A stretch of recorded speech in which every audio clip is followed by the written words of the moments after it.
नमस्कार, मनी गुरु की इस खास पेशकश में आप सभी का स्वागत है। मैं हूं स्वाति रायना।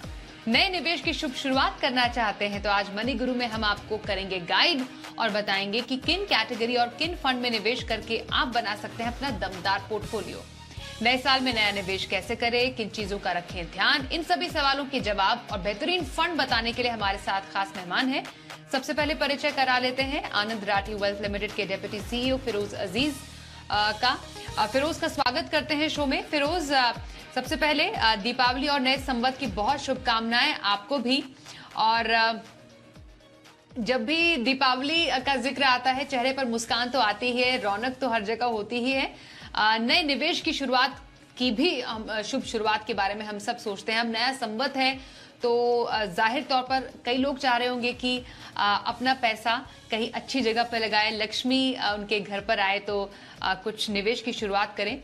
मैं आपसे अलग अलग निवेश विकल्पों के बारे में जरूर जानूंगी, लेकिन क्योंकि नई शुरुआत का समय है, लोग जानना चाहते हैं कि आखिरकार माहौल कैसा चल रहा है। इसलिए सबसे पहले बाजार की कौन सी ऐसी खास बातें हैं जो अभी आपको लग रही है जो खास तौर पर निवेशकों को ध्यान में रखने की जरूरत है? देखिए स्वाति जी, जैसे आपने कहा दिवाली एक बहुत शुभ अवसर है और अगर लक्ष्मी जी का प्रवेश आपके घर में होना है तो अच्छी प्लानिंग की ज़रूरत है और उधर ही आशीर्वाद रहता है। जहां प्लानिंग होती है, थोड़ी डिसिप्लिन होती है, वहां आपके अगले कई सारे संवत अच्छे बीत सकते हैं। तो ये बहुत अच्छा सुनहरा मौका है कि आप शुरुआत करें। अगर शुरुआत अच्छे समय से होगी तो ज़रूर तरक्की होगी। That's point one. Point two, इस बार का जो वातावरण है दिवाली का वो काफी अलग है। ऐसा कभी नहीं देखा। जो मार्केट में लोग जा रहे हैं, खरीद रहे हैं, स्पेंडिंग की जो चाह है उसकी वजह से जो इकोनॉमिक इंपैक्ट आ रहा है वो विजिबल है right everywhere. Now coming to investments और इकोनॉमी की स्वाति जी बात करें तो बहुत सारी चीजें हैं ध्यान रखनी है। बट हम जो इस बार वर्ल्ड की जो रिसेशन की बात चल रही है, बहुत सारी तकलीफें हैं दुनिया में, बट इंडिया एक उभर के बहुत स्ट्रांग लिंक की तरह उभर के बाहर आ रहा है। देखिए, दो बार लास्ट 12-15 सालों में ग्लोब में बड़ी तकलीफ आई थी। 2008 में ग्लोबल फाइनेंशियल क्राइसिस आया था। 2013 में यूएस ने टेपरिंग की थी जिसमें अपने पैसे वापस ले लिए थे, उन्होंने बैलेंस शीट को श्रिंक किया था। वैसे समय में इंडिया को बड़ी नाजुक कंट्री करार दिया गया था 2013-14 में।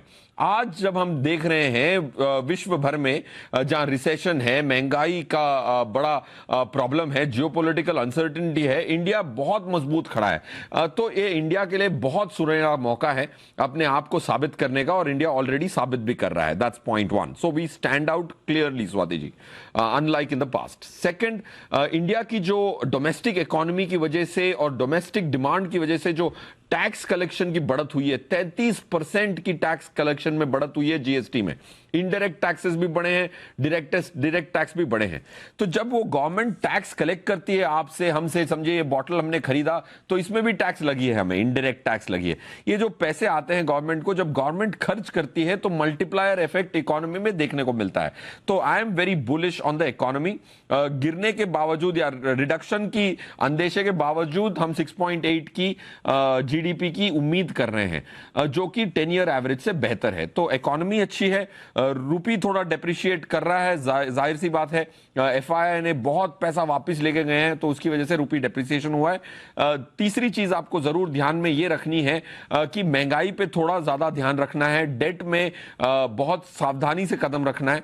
तो बहुत सारी चीजें हैं मेरे हिसाब से, बट एक पॉजिटिव नोट पे पहला कमेंट क्लोज करना चाहूंगा कि India is standing out clearly unlike in the past. Okay, तो सुनहरे भारत की सुनहरी तस्वीर आगे आने वाले समय में हमें जरूर देखने को मिलेगी। हमारे साथ एक और खास मेहमान है एसबीआई म्यूचुअल फंड के डेप्यूटी मैनेजिंग डायरेक्टर और chief business officer DP Singh. DP sir, बहुत स्वागत करते हैं आपका मनी गुरु में। बहुत ही खास अवसर पर आप हमारे साथ मनी गुरु में शामिल हुए हैं। एक तो आपको दीपावली की हार्दिक शुभकामनाएं और नया संवत आपको बहुत बहुत मुबारक हो।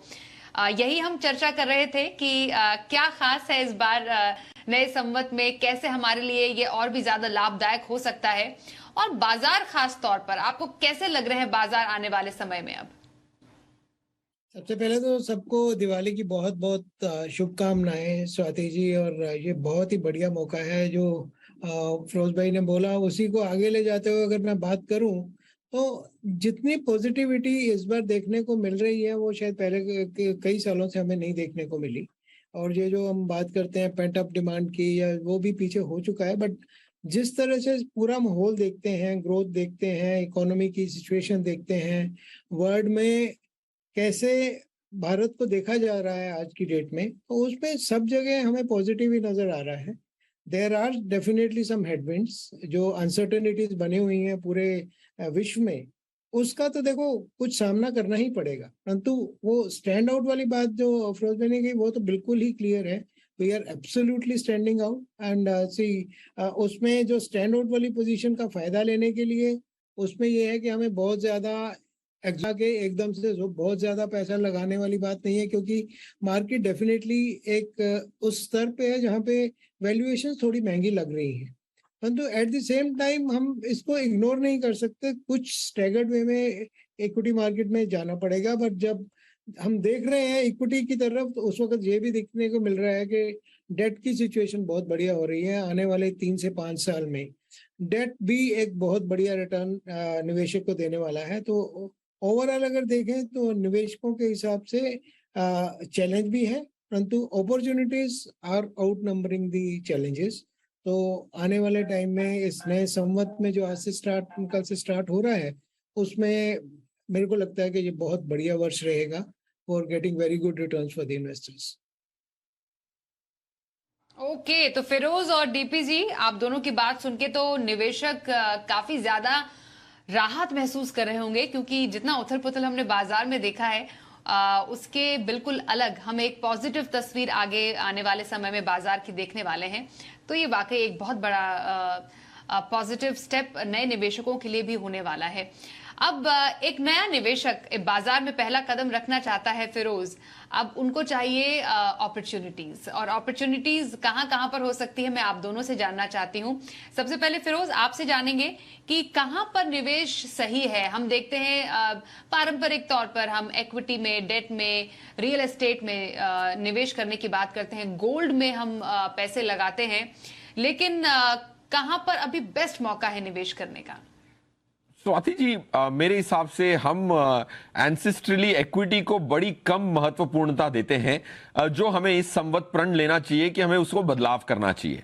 अब काफी सारे HNI इन्वेस्टर्स या रिटेल निवेशकों से मेरी बात हुई है अर्जों से, बट ये क्लियरली स्टैंड आउट होता है कि लोग जब रियल एस्टेट के और गोल्ड की बात करते हैं, एक व्यक्ति से मिला था मैं, जो कह रहे थे कि ऐसी अपॉर्चुनिटी दो जिसमें 2-3 साल में पैसे बन जाएं इक्विटी में।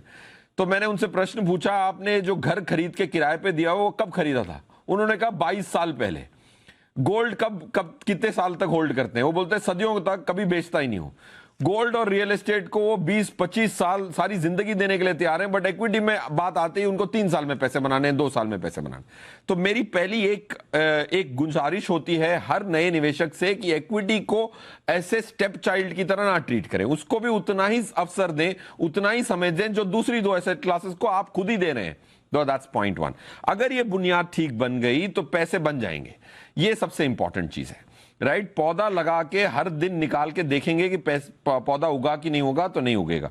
That's point 1।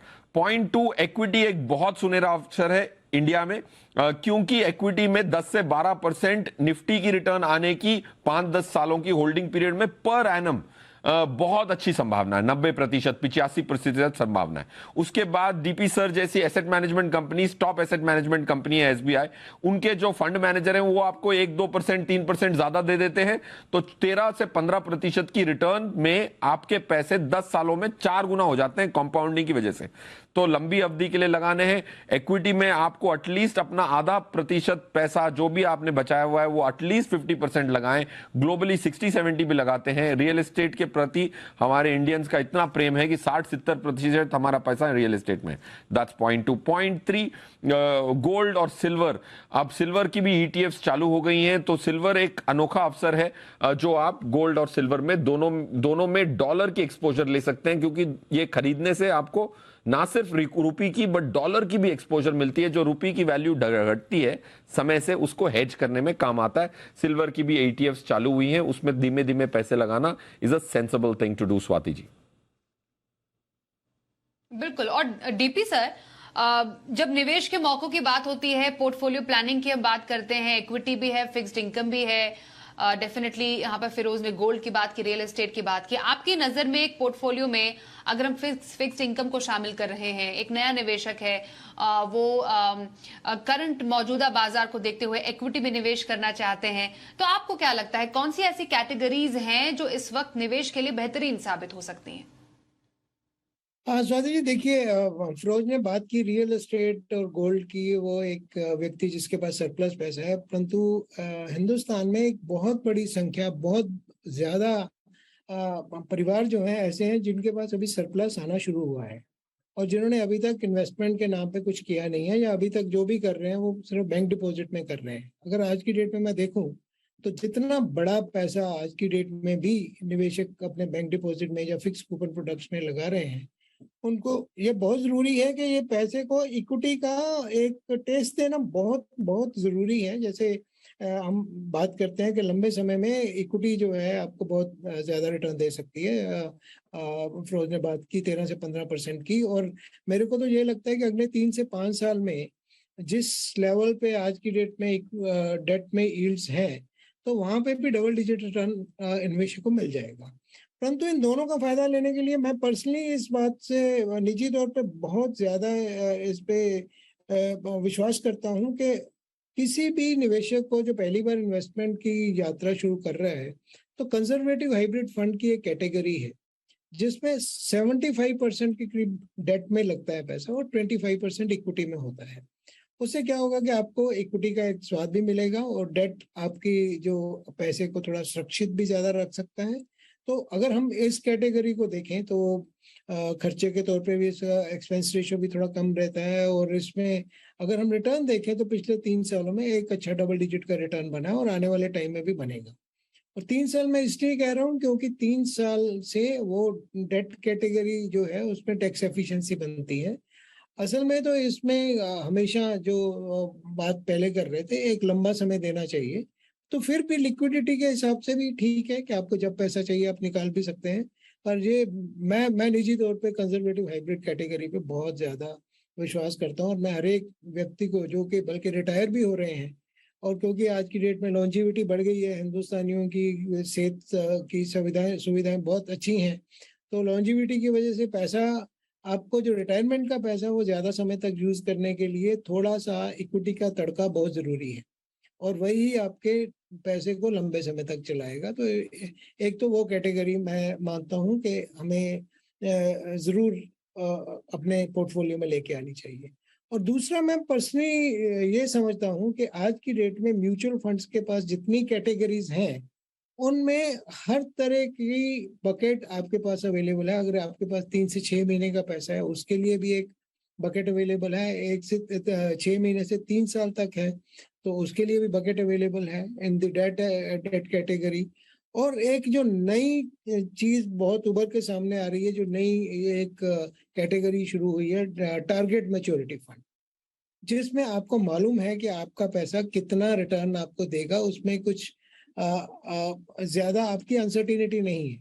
उसमें भी निवेश की यात्रा शुरू की जा सकती है। अगर आप इक्विटी में कोई व्यक्ति बिल्कुल भी नहीं जाना चाहता क्योंकि रिस्क है उसमें, परंतु मैं अपने तौर पे तो ये कभी भी ये सलाह नहीं दूंगा कि इक्विटी का बिल्कुल भी नहीं होना चाहिए आपके पोर्टफोलियो में हिस्सा। 25% बहुत सही है, तो फिर भी कुछ हिस्सा इक्विटी में और कुछ हिस्सा डेट में करके तो टारगेट मैच्योरिटी फंड भी एक अच्छा विकल्प हमारे पास अवेलेबल है। ओके, तो conservative hybrid fund, target maturity fund, ये कुछ कैटेगरीज जो पॉइंट आउट हुई हैं, जो डीपी सर ने यहाँ पर डिस्कशन किया हमारे साथ, इन बातों का ध्यान रखने की जरूरत है। फिक्स्ड इनकम या डेट साइड से या फिर अगर इक्विटी में आप निवेश करना चाहते हैं तो कुछ कैटेगरीज जिन पर हम चर्चा कर रहे हैं या जिसमें निवेश के मौके बन रहे हैं वो बताई डीपी सर। नया संवत, नई शुरुआत, कहां करें निवेश? हमारे साथ हैं एसबीआई म्यूचुअल फंड से मैनेजिंग डायरेक्टर और chief business officer DP Singh sir, और साथ ही डेप्यूटी सीईओ आनंद राठी वेल्थ लिमिटेड के फिरोज अजीज। फिरोज, अब आपसे जानना हम चाहेंगे निवेश की स्ट्रैटेजी इक्विटी और डेट में खास तौर पर क्या अभी रखी जा सकती है? ये मैं आपसे समझना चाहती हूँ। अब मे बी अलग अलग टाइम होराइजन के हिसाब से हम कैसा एसेट एलोकेशन सेट करें? यस स्वाति जी, अगर हम दो टाइम फ्रेम्स में ब्रेक कर दें, 5 year plus and 3 to 5 years, मैं ये मानना चाहूंगा कि इक्विटी एक्सपोजर्स कम हैं, इसीलिए जो भी गोल्ड और जो आपके पास ऑर्नामेंट्स हैं उसके अलावा जो आपके एसेट्स हैं, 5 year प्लस के लिए 80% इक्विटी 20% डेट की रिकमेंडेशन दूंगा आज की करंट स्थिति में, एंड 3 to 5 years में भी 70% इक्विटी एंड 30% डेट की रिकमेंडेशन दूंगा। क्योंकि लास्ट 1 year जो है, लास्ट एक संवत में इक्विटी ने इतनी अच्छी रिटर्न नहीं दी है, तो आपको एक साल का टाइम करेक्शन मिल गया, 2-3% का डिस्काउंट भी मिल गया, लास्ट ईयर की वही सेम लेवल्स पे नहीं है हम, 2-3% का डिस्काउंट भी मिल गया। तो ऐसे समय में आप थोड़ी इक्विटी हैवी जाते हैं 3 to 5 years के लिए भी, then it will be profitable. तो पहला निर्णय ये लेना होता है कि एसेट एलोकेशन क्या करना है आपने। तो 5 year प्लस के लिए 80-20 और 3 to 5 years के लिए 70-30, और 3 years के नीचे है तो आप 20-30% इक्विटी में डाल सकते हैं, 70-80% आपको डेट में रखना है। That's asset allocation. सेकंड निर्णय आपको यह लेना होता है कि इक्विटी में कैसे मैं भाग लूंगा, इक्विटी म्यूचुअल फंड के माध्यम से लूंगा या खुद स्टॉक्स खरीदूंगा। मेरे हिसाब से हर रिटेल निवेशक के लिए, भले ही उनको 5-10 साल का भी तजुर्बा हो, म्यूचुअल फंड के माध्यम से ही जाना चाहिए। मैं खुद ही आज मैं कह सकता हूं गर्व से कि मेरे पास कोई स्टॉक नहीं है और मेरा पोर्टफोलियो म्यूचुअल फंड के माध्यम से इक्विटी साइड पे काफी अच्छा कर चुका है सदियों से। सो सेकंड डिसीजन इज कौन से प्रोडक्ट प्लेटफॉर्म का प्रयोग होगा, सेकंड। थर्ड, डेट साइड में भी आप म्यूचुअल डेट के लो कॉस्ट ईटीएफ्स या इंडेक्स फंड्स खरीदें जहां पे गवर्नमेंट ऑफ इंडिया को पैसा दिया जाता है, ये तीसरा कह रहा हूं मैं। और चौथा, आपने ये करना है कि आपको हर साल इसकी कॉम्बिनेशन को रिव्यू करना है और सिर्फ 10 से 11 इक्विटी म्यूचुअल फंड और 2-3 डेट म्यूचुअल फंड खरीदने हैं। So that's the comprehensive advice for this Samvat, Swati ji. बिल्कुल। तो इस संवत कैसे आप मुनाफे की शुरुआत कर सकते हैं, निवेश करें और डेफिनेटली अपना निवेश जारी रखें। और हाँ, जैसा फिरोज ने बोला, रिव्यू तो करें और एसआईपी को स्टेप अप करना भी उतना ही जरूरी है हर साल। डीपी सर, आपके निवेश के मंत्र हम कहेंगे क्या हो सकते हैं, जिससे आपके एक्सपीरियंस से भी जो हमारे जो नए निवेशक है वो सीखें और जाने कि हाँ, आने ना सिर्फ एक संवत के लिए, आने वाले कई संवत के लिए वो कैसे अपना एक सफल पोर्टफोलियो बना सकते हैं? नए निवेशक के देखिए, सबसे पहली बात तो स्वाति जी ये है कि आपने बात की एसआईपी की, तो एसआईपी एक ग्लोबल सक्सेस स्टोरी है इंडिया के लिए, कि इंडिया में जो इस तरह के एसआईपी चल रही है किताब कहीं भी नहीं है पूरे वर्ल्ड में। तो जो 13-14 हजार करोड़ का हर महीने एसआईपी बुक से पैसा आना एक अपने आप में एक बहुत बहुत बड़ी एक सक्सेस स्टोरी है। सबसे पहली बात तो ये, परंतु निवेशक के लिए ये बहुत जरूरी है कि अपनी एसआईपी को ना तो केवल चालू रखे, बल्कि उसको अपनी इनकम के हिसाब से हर साल उसको स्टेप अप जरूर करे। और अगर कोई व्यक्ति पहली बार निवेश की यात्रा में शामिल हो रहा है, तो उसको पहले दिन से ही, जैसे अगर किसी व्यक्ति की आज की डेट में नई नौकरी लगी है, तो पहले दिन से ही उसको एसआईपी तो करनी ही करनी है इक्विटी में। That is very necessary. तो अगर ओवरऑल मैं निवेशक की बात करूं, क्योंकि हमारे बहुत से ऐसे निवेशक हैं जो भी जो इनकम ब्रैकेट जिनकी 40 से 60 साल के बीच में भी है और अभी तक उन्होंने निवेश स्टार्ट नहीं किया, तो उनके लिए बहुत जरूरी है कि इक्विटी का, जैसे पहले भी हमने बात की, जहाँ अफरोज भाई ने बोला कि 70% इक्विटी में होना चाहिए अगर 5 साल से ज्यादा का पैसा है, तो हम भी इसी इसी मत के बिल्कुल हम उस पर चलना चाहते हैं। और आज आपके जरिए मैं एक और चीज भी बताना चाहूंगा जो हमारे लिए एक बड़ी खुशी की बात है, कि हमने एसबीआई म्यूचुअल फंड में ही 5 लाख करोड़ का इक्विटी ओरिएंटेड फंड्स का एक आंकड़ा पार किया, जो कि अपने आप में एक बहुत बड़ा रिकॉर्ड है। वो आज नए सम्मत वाले दिन ही हुआ है, तो उसके लिए सबका बहुत शुक्रिया। परंतु इससे ये पता लगता है कि कितने लोग इस यात्रा में शामिल हो रहे हैं, और 5 लाख करोड़ का एक फंड है, उसके लिए हमें लगता है कि एक बहुत हमारे लिए बहुत मान का विषय है, हमारे लिए बहुत खुशी का विषय भी है। तो एक बहुत बड़ी जिम्मेवारी है कि एज ए फंड हाउस हम इतने पैसे को मैनेज करेंगे, और इतने पैसों को जितने भी निवेशक हैं, जैसे फिरोज भाई जैसे लोग जब हम बोल देते हैं कि हमारे फंड मैनेजर 2 से 3% एक्स्ट्रा बना देते हैं, तो उस एक विश्वास से हाँ, हमारी जो राइट सर। अकाउंटेबिलिटी, हमारी जिम्मेवारी बहुत बढ़ जाती है, और हम उस सर ये कन्विक्शन जिम्मेवारी ही पे है लिखा खरा उतरेंगे तो डेफिनेटली एसबीआई जैसे बड़े म्यूचुअल फंड हाउस का, और आपके एक्सपीरियंस से जो निवेशक डेफिनेटली सीख रहे हैं, और आपको बहुत बहुत कंग्रेचुलेशंस इस नए कीर्तिमान के लिए जो कि आपने यहाँ पर हासिल किया है, और निवेशकों को काफी ज्यादा यहाँ पर फायदा हुआ है। फिरोज, जाते जाते अपने पसंदीदा फंड्स जो पोर्टफोलियो में शामिल किए जा सकते हैं।